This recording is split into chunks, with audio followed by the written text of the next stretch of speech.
C'est bon, on connaît la prochaine révolution numérique et c'est l'intelligence artificielle. Il y a des centaines de milliards qui sont injectés là-dedans quand même. Avec notamment le projet Stargate côté US, 500 milliards pour un projet grandeur nature pour devenir les plus puissants sur le secteur de l'IA. Et tout le monde sait maintenant que c'est la prochaine révolution. Nvidia par exemple, le principal constructeur de puces, a tellement gagné en valorisation que 78% des 40 000 employés sont maintenant devenus millionnaires avec les parts qu'ils ont dans la société. Et qui est d'ailleurs devenue la première société au monde à dépasser les 4 000 milliards de valorisation en bourse. C'est quand même un des rares trucs au-dessus de la dette française quand même, hein, pour vous dire. Pourtant, il y a d'autres technos qui étaient prêtes à prendre cette place du prochain gros coup de l'évolution numérique. Comme par exemple le cloud gaming avec Stadia. Et bon, ça a été un peu trop avant-gardiste, hein, dira-t-on. Le futur du smartphone aussi avec la iPin et qui aujourd'hui ne donne plus que le niveau de batterie restant tellement le projet est abandonné. Mais surtout, le plus gros de tous en termes de financement, le métavers. Et oui, vous nous en rappelez peut-être pas, mais il y a eu une époque où tout le monde ne jurait que par ce monde virtuel, et même ces mondes virtuels, car en fait il n'y en avait pas qu'un seul. Enfin, tout le monde, je veux surtout dire Facebook, qui était tellement à fond là-dedans qu'ils ont renommé la maison mère Meta justement. Oui, ce nom vient bel et bien de ce fameux monde. Et bon sacré flair le Marky Mark, hein, quand on voit à quel point on a tous effacé ça de notre mémoire et à quel point je suis sûr que vous avez eu un choc mental rien qu'en voyant le titre de cette vidéo. Mais non, mais si. Mais qu'est-ce qui s'est passé depuis pour tout l'univers du métavers qui avait un marché estimé entre 8 000 et 13 000 milliards de dollars en 2030?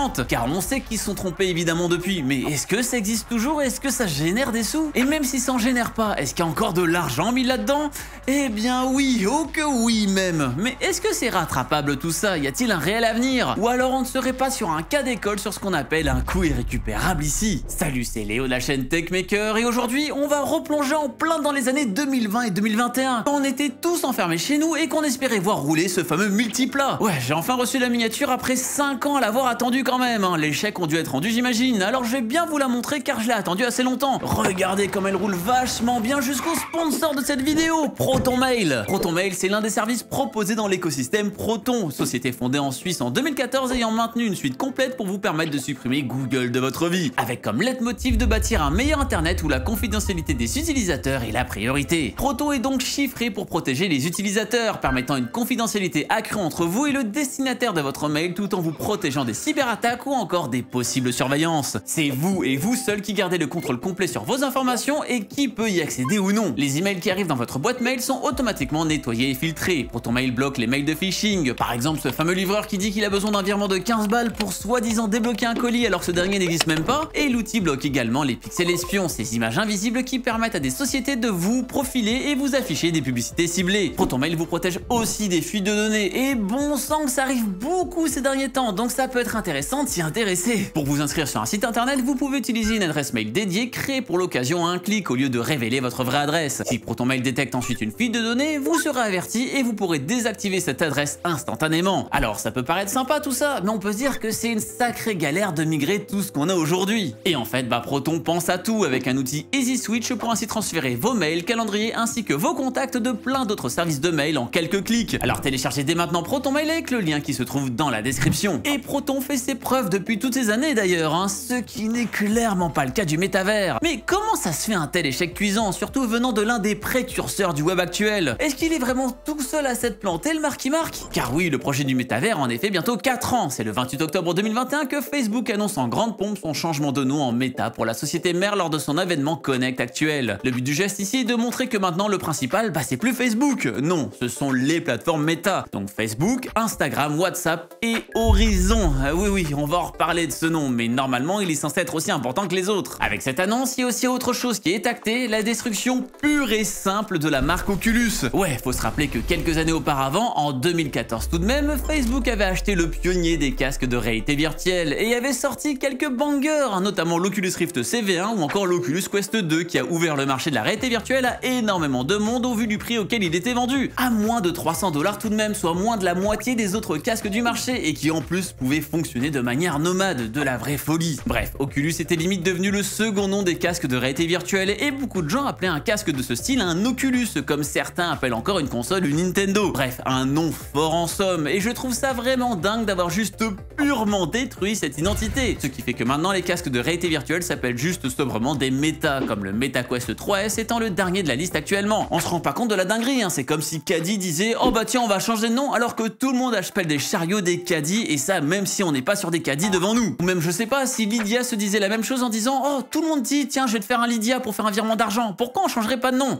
Aïe, peut-être un mauvais exemple quand même ici hein. Bref, le hardware a surtout eu une évolution de nom, mais le software lui il veut une révolution d'usage en gamifiant vachement le côté réseau social. Et ça ça existe depuis vraiment très longtemps, sauf que ça restait vraiment de niche. Il y avait des jeux comme Second Life qui se targuaient d'être des sortes de mondes virtuels 3D pour parler à ses amis et à se connecter à travers le globe. Et même sans ça, il y a des jeux qui prenaient déjà aussi ce rôle. Ouais, j'ai fait partie des gens qui jouent à World of Warcraft, mais sans jouer à World of Warcraft et juste à tourner en rond dans Orgrimmar pour parler à d'autres gens et bien qui sont en train de jouer. Et finalement, cela répondait à cette demande de métavers. D'ailleurs, ce mot métavers, parlons-en car il est insupportable. Il va absolument tout et rien dire en même temps. Étymologiquement, c'est juste la contraction de méta et univers, donc un univers qui va au-delà de celui que nous connaissons. Avec une définition pareille, vous doutez bien qu'on peut englober absolument tout et n'importe quoi là-dedans. Et Facebook a clairement voulu qu'on pense à eux à chaque fois qu'on parle de métavers avec ce changement de nom vers méta justement. Et donc de piquer un mot commun pour le transformer en mot de marque. Encore une fois, vraiment cocasse de se dire ça quand ils avaient déjà un super truc avec Oculus, bon sang, mais bref. Hein. Et donc oui, cette demande de monde virtuel est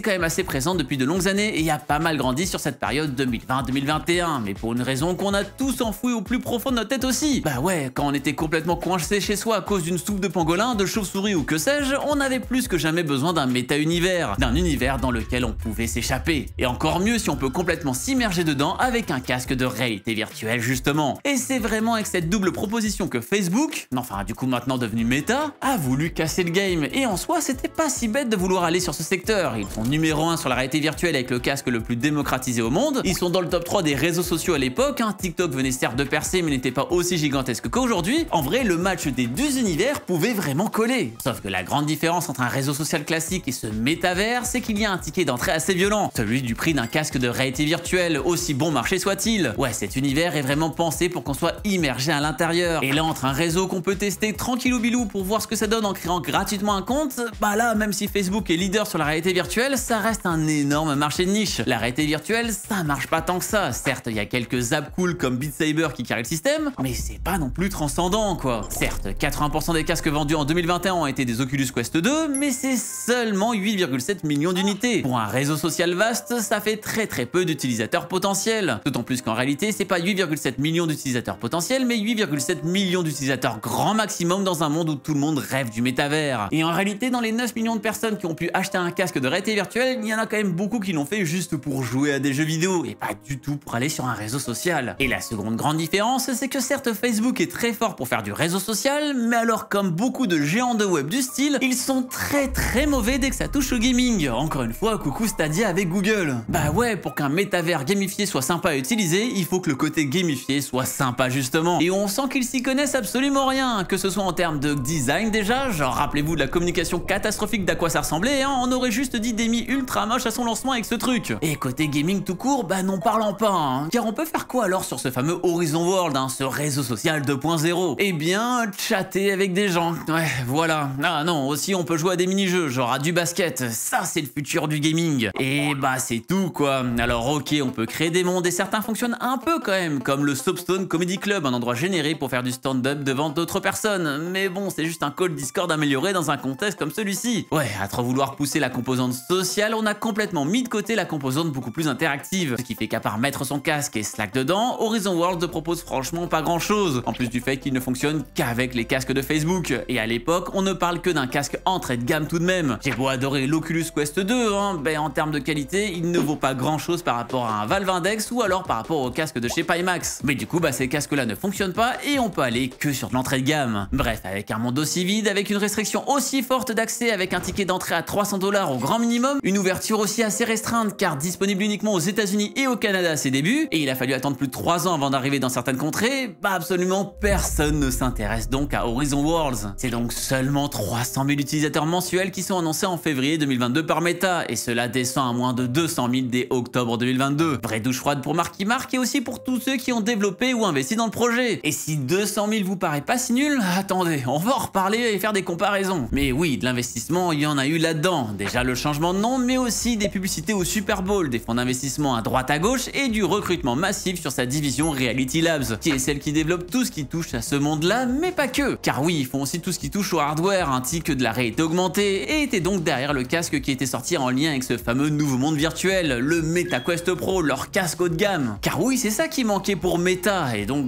aussi à un prix haut de gamme évidemment, 1800 € chez nous. Mais bon, vu que tout le monde en avait ras-le-bol de la réalité virtuelle en 2022 car les gens voulaient sortir et qu'en plus personne n'était sur Horizon Worlds, absolument personne n'a acheté de MetaQuest Pro, ce qui fait que le casque a descendu en prix en moins de 6 mois et a perdu 600 balles en passant donc à 1200 chez nous. C'est clairement du jamais vu une baisse pareille sur un tel produit, même Apple n'a pas osé faire ça avec les ventes faiblardes de son Apple Vision Pro. Et clairement ce casque est un sacré dégât collatéral car il proposait des technologies ultra innovantes comme le suivi des yeux pour ainsi savoir où vous regardez et le retransmettre dans l'univers dans lequel vous êtes, mais aussi le tracking du bas de votre visage pour retransmettre ce dernier et ainsi permettre une synchronisation labiale. Alors oui, l'Apple Vision Pro le fait aussi, mais encore une fois, c'était il y a 3 ans. Il y a une vidéo que je trouverais toujours démente et je trouve ça fou qu'ils n'aient jamais plus mis en avant que leur personnage horrible derrière. C'est cette interview de Marky Mark faite à distance. Ici, chaque personne est dans son coin et le visage est remodélisé grâce au MetaQuest Pro. Une pure folie à l'époque, encore une fois. Franchement, c'est clairement mon plus grand regret de voir qu'à cause de tout ce désastre, Meta a complètement arrêté sa gamme de casques pro pour le moment. Et je rêverais de voir un MetaQuest Pro 2 un jour, surtout que Mark Zuckerberg a dit à quel point il détestait l'Apple Vision Pro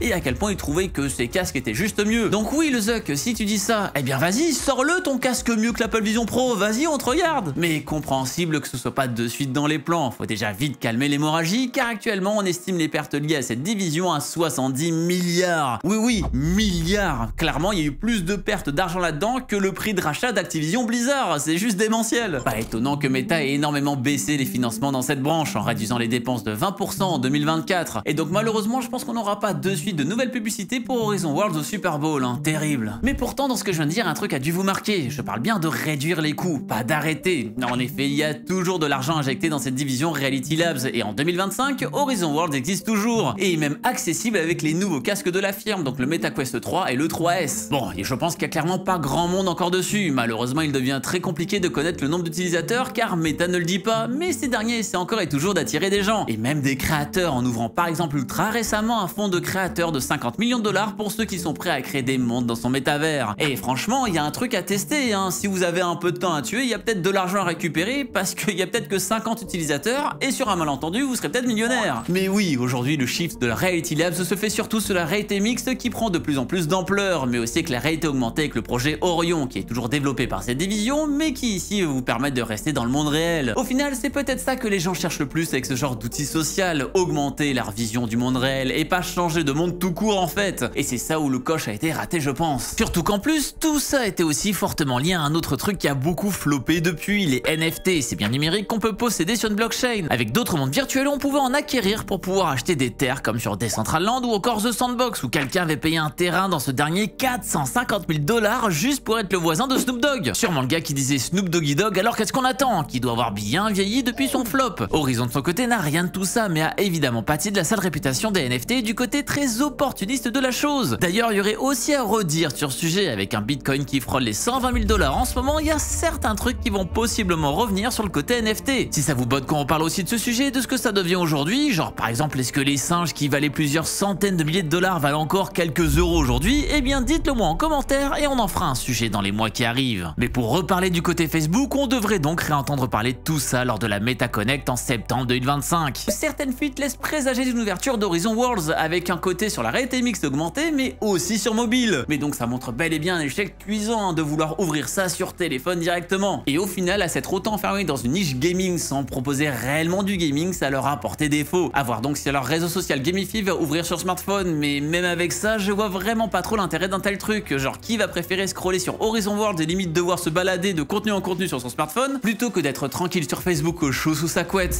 Ouais, j'ai quand même du mal à le concevoir. Pour moi, Reality Labs va vraiment bien plus se concentrer sur les autres produits de Meta qui pour le coup marchent pas trop mal. Typiquement tout ce qui se trouve sur les lunettes Meta, que ce soit les Ray-Ban ou les Oakley. Et c'est aussi côté Reality Labs que c'est géré. Et donc finalement tout cet argent investi n'est pas que de la perte sèche. Maintenant oui, Facebook a voulu prendre bien trop vite le virage des mondes virtuels car il y a eu un potentiel. Mais ce potentiel était là dû à la pandémie. Si tout le monde n'avait pas été enfermé comme ça, il n'y aurait jamais eu une telle recrudescence de ce genre d'usage. Tout comme personne n'aurait jamais utilisé Zoom de sa vie. Le seul moyen pour qu'Horizon Worlds cartonne, c'était si la pandémie avait duré encore et encore. Mais bon, c'est vraiment parier sur la condamnation de ce monde. C'est pas fou, on dirait un deal sur Polymarket. Pour autant, les mondes virtuels n'ont jamais aussi bien marché qu'aujourd'hui. Sauf qu'en réalité, ceux qui fonctionnent, c'est ceux qui sont la continuité de ce qu'on pouvait voir dans les débuts de cette vidéo avec Warcraft. Car oui, les mondes virtuels actuel qui marche, ce sont encore les jeux vidéo. Et les grands gagnants des jeux qu'on lance pour chatter de nos jours sont donc Fortnite, mais surtout Roblox. On se rend pas compte, mais Roblox est énormément utilisé pour juste discuter et non pour jouer. Pour vous donner une idée, on parlait de 200 000 utilisateurs mensuels d'Horizon World sur les derniers chiffres officiels qui datent d'il y a quasiment 3 ans. Et bien en 2024, Roblox en utilisateurs mensuels, c'est 380 millions d'utilisateurs. C'est juste démentiel, rendez-vous compte, hein, si on prend juste Steam en comparaison, le nombre de gens qui lancent Steam tous les mois, c'est seulement 132 millions. Il y a seulement un tiers des gens qui lancent Roblox, qui lancent n'importe quel autre jeu vidéo en passant par Steam. Vraiment, c'est du pur délire de se le dire. Alors bien sûr, il y a le côté modding et le côté gaming qui reste très présent, mais aussi un vrai côté juste social, un côté où on lance des jeux, mais c'est pas ça le cœur de pourquoi les gens sont là. Le cœur est vraiment ce côté social, et social pour jeunes d'ailleurs, étant donné que 56% des utilisateurs sont âgés de moins de 16 ans. Ce qui pose bien d'autres problèmes, vous vous en doutez, mais ça vous le savez si vous avez vu ma vidéo sur la censure d'internet qui arrive ces derniers mois, et si vous ne l'avez pas vu, je vous invite à aller la voir juste après cette vidéo. Mais oui, Horizon Worlds a donc vraiment raté son coche en ne comprenant pas ce qui faisait l'essence de ces mondes virtuels, qu'ils étaient sympas à parcourir, qu'il y avait plein de choses à faire et qu'ils étaient infinis. Moi, mon squad d'Orgrimmar était une activité secondaire de mes sessions de WoW, mais je finissais là-bas car la partie principale du jeu était assez intéressante. C'est exactement pour ça que le côté hub social de Roblox cartonne, c'est aussi pour ça que celui de Fortnite arrive à plaire à des plus vieux. Peut-être que l'ouverture vers le mobile changera un peu la donne, mais je vois juste un usage tellement complexe pour un petit appareil de poche que je pense que personne ne s'en donnera la peine. Mais voilà, vous y croyez encore à un possible métavers qui buzz avec un double Z, ou finalement le côté social de ce genre d'univers restera une partie secondaire de jeux plus intéressants? Je vous laisse me faire vos pronostics sur le futur avec les commentaires de cette vidéo, et surtout si vous pensez que Marc va réussir à récupérer sa mise sur ce tel projet fou. Enfin, au moins, ici, le truc tourne toujours en 2025, ce qui n'est clairement pas le cas d'un des trucs dont j'ai parlé au début, hein, ce fameux hype-in. Comme beaucoup de produits avec de telles promesses, ça tombe souvent à l'eau, et j'en avais fait une vidéo de tout ça sur le fait qu'il faut arrêter d'acheter des produits sur des promesses et aller sur du concret. Je vous laisse aller checker cette vidéo qui vous fera sûrement économiser des sous dans le futur, on en a bien besoin au vu des temps qui courent, mais d'ici la prochaine fois qu'on se voit, eh bien n'arrêtez jamais d'apprendre.